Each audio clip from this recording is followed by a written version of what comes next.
in the Capitol Rotunda with the anti-Semitism czar, if you will, Terrell. Welcome to Enlace, Mr. Terrell. Thank you very much for it. Tell me a bit about what you're doing. Well, under President Trump's leadership, he has given me the responsibility of heading the task force to combat anti-Semitism. And it's a fight to make sure that Jewish Americans can make sure they enjoy the privileges of this country.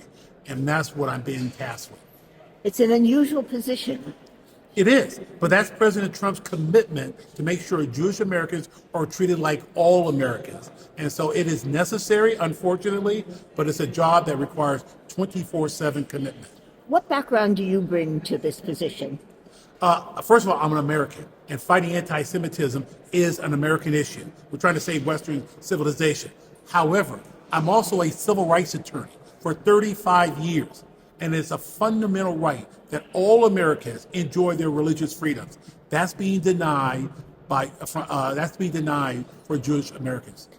The challenge from both the right and the left is immense. In New York, the first Muslim mayor has been elected. That's fine, but his attitude towards the Jewish community is not so fine. How is the president reacting after this charismatic meeting that he had with Mayor Mandami? Well, that meeting took place before he took office. And let me assure you this, President Trump is going to use every tool in the toolbox to make sure that the mayor of New York enforces anti-hate crime charges to make sure that Jewish Americans are treated fairly. If the mayor does not do his job, the federal government will step in. What might that entail? Enforcement of hate crime charges, that means criminal prosecution. There has to be an obligation by the mayor to enforce hate crime laws and make sure the district attorney, the law enforcement officers enforce these charges when necessary. If not, the president and the federal government will step in.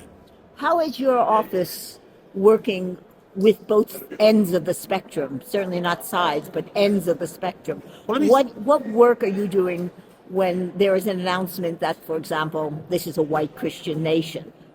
Where are the rest of the Americans going? Well, let me simply say this. This type of problem on the left and right, as far as anti-Semitism, exists. We have to call it out without any type of allegiance to one side or the other. Hate on the left or right is wrong. And what this government is going to do, what this administration is going to do, is call it out. How does the attitude that America takes affect the rest of North America and the rest of the civilized world? Well, very simple. America is the #1 country on the planet. We set the tone for the world. President Trump leads the greatest country on this planet. So what we do is followed and looked at by other countries. We set the tone for the world. Thank you. Your words are just encouraging and important. Well, thank you very much. Actually, I may say President Trump and General Bondi have made it possible for me to do my job. Yeah, that is amazing.